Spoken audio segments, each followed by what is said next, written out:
Aujourd'hui, je vais vous parler d'un événement tragique qui a secoué la ville de Nanterre. Préparez-vous à découvrir les détails sur le meurtre d'un conducteur de 17 ans et les implications de la violence policière.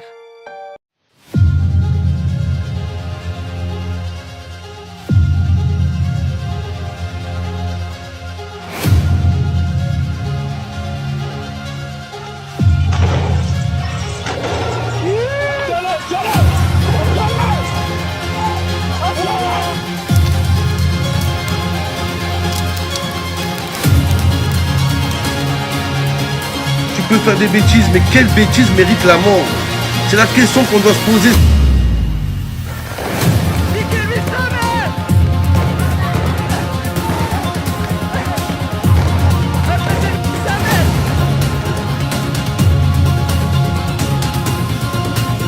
Tu peux faire des bêtises, mais quelle bêtise mérite la mort? C'est la question qu'on doit se poser.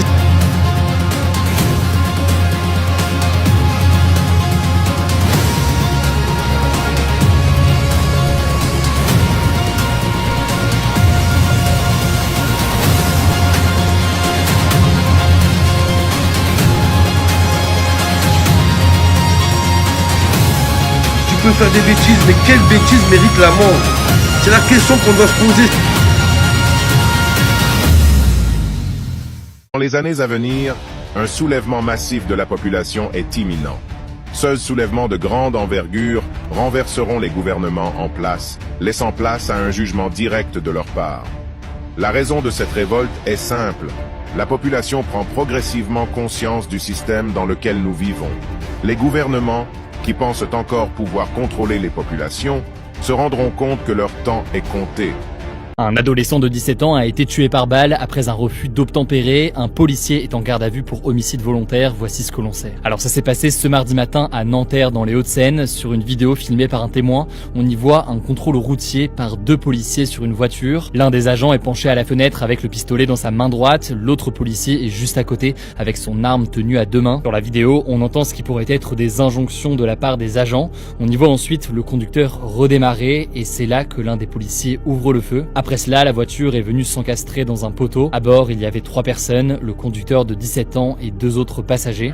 Vous appâtez un enfant de 17 ans probablement. Et la France et les policiers.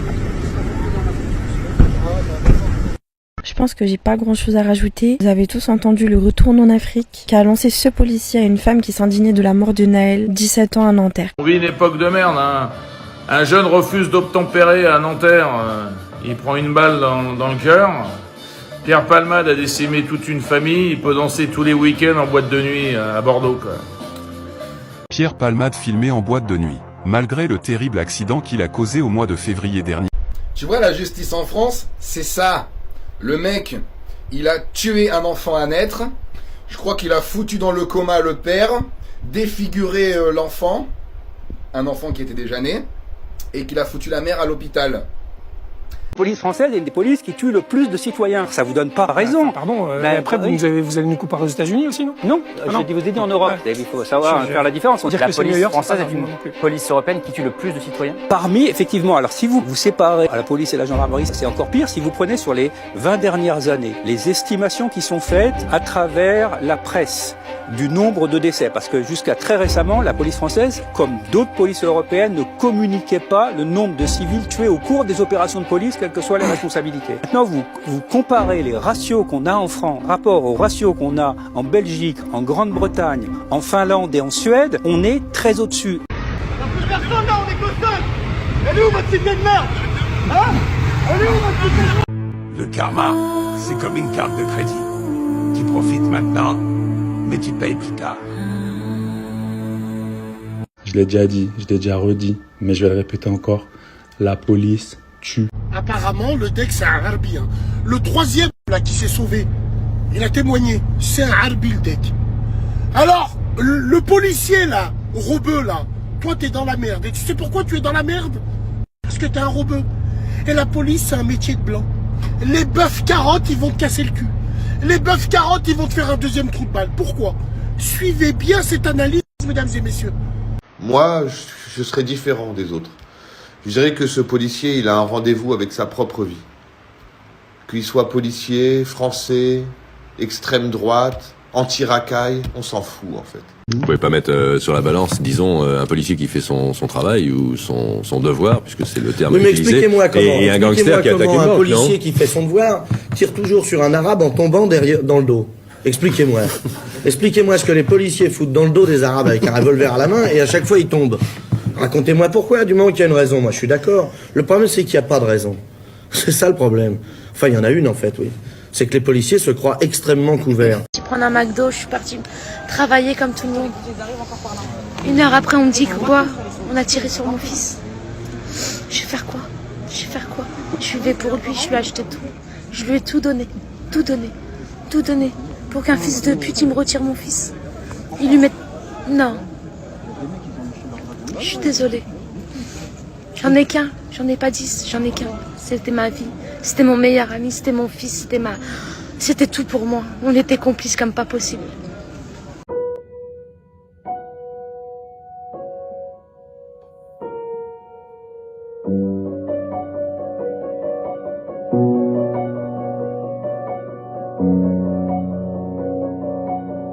Moi j'ai un ami, il avait fait la guerre d'Algérie et il était légionnaire. Quand il est revenu de la guerre, il n'a plus jamais parlé. Et quand il est mort, ces gens ont dit à son enterrement, tu étais réservé. Il y avait un secret en toi. Ce policier, j'espère qu'il ne sera pas défendu par les racistes, par tous ceux qui détestent et veulent tuer les Arabes. Parce que ce policier, il a tué quelqu'un. C'est un homicide volontaire, un homicide involontaire, des circonstances atténuantes, de la légitime défense. Quoi que ce soit, quelqu'un est mort et c'est lui qui a appuyé sur la gâchette. Ça veut dire que lui-même, il va devoir faire avec ça. Il va se regarder dans la glace, oui, il va entendre la télé le défendre. Il va entendre les médias le défendre. Mais il va aussi entendre des gens dire « Tant mieux, c'est un arabe qui crève, il a bien fait de le tuer. » Et lui, il se dira « Mon Dieu, c'est pas du tout ça que j'ai fait. J'ai pas tiré sur un arabe parce que c'était un arabe, mais j'ai quand même tiré sur un homme. » Alors que la procédure policière, elle dit « Tu ne fais pas ça. » Le fait pour tout conducteur d'omettre d'obtempérer à une sommation de s'arrêter émanant d'un fonctionnaire ou d'un agent chargé de constater les infractions et muni des insignes extérieurs et apparents de sa qualité est puni de 2 ans d'emprisonnement et de 15 000 € d'amende.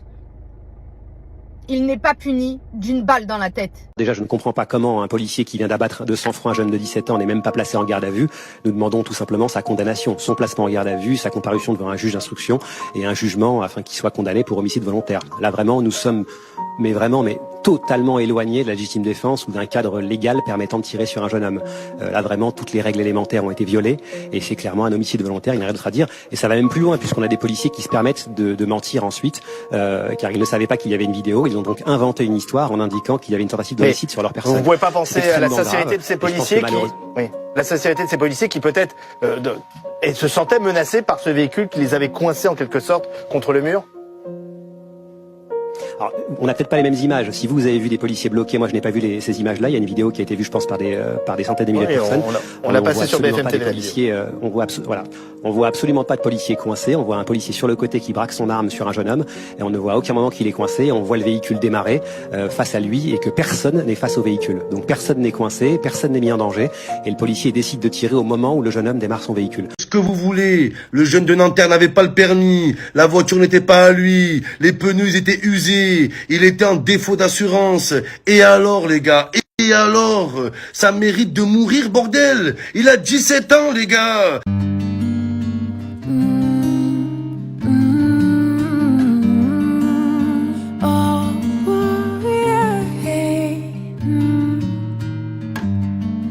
Ce petit, il était très bien, il n'est pas du tout connu, mais pas du tout connu de la police. En fait, il a grandi dans le quartier comme tout le monde, comme tous les enfants, comme mon enfant, comme tout le monde. C'était son seul enfant. On vient l'abattre dès le matin comme ça, à coups de fusil dans sa tête, alors que c'est un enfant, il était en règle dans le quartier. Il a jamais rien fait. Au contraire, il était avec moi il y a 2 ans en vacances, c'était une crème. Il n'y a pas plus crème que cet enfant-là, en fait. Il n'y a pas plus crème en fait, il a toujours été correct, il a toujours été respectueux, ça a été un enfant irréprochable en fait. Et voilà, on l'a battu ce matin alors qu'il a jamais fait de stupéfiant, il a jamais fait de prison, il a jamais rien fait, il a toujours été dehors, il a toujours respecté tout le quartier, il a toujours respecté tout le monde en fait.